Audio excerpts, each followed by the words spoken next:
Kasi nung una, nagpadala siya ng pera kasi sa akin through my older brother, si Congressman Pulong. Padala siya pera. Kasi sinabihan ko yung kapatid ko, sabihin mo sa kanya, huwag na, nahihiya ako. Okay naman. Okay naman ako kasi the moment na nag-announce si Franz Castro na meron siyang impeachment noong 2023, naghanda na rin kami. Meron na kaming kinausap na lawyer. So from that time hanggang ngayon, yung lawyers na yon, sila na yung tumututok doon. So sabi ko, wag na. Tapos sabi niya, hindi mo tinanggap ang pera ko. Sabi ko, oh, wag na. Anuhin mo na lang yan sa retirement mo. Or sa kay Kitty, or nag-aaral pa kasi yung isang kapatid ko. Or kay Amira, yung pamangkin ko na nasa kanya. Hindi, apo ko na nasa kanya.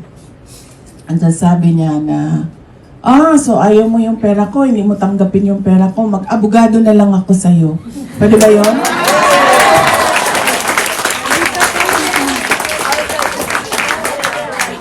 So sabi ko, naisip ko, naalala ko, abogado nga pala ito.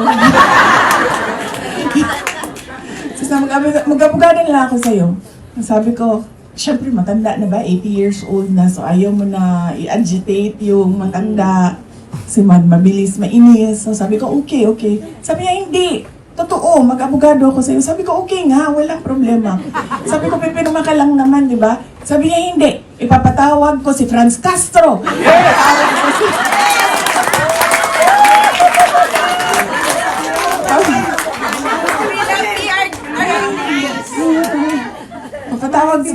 Papatawag ko sa ganyan.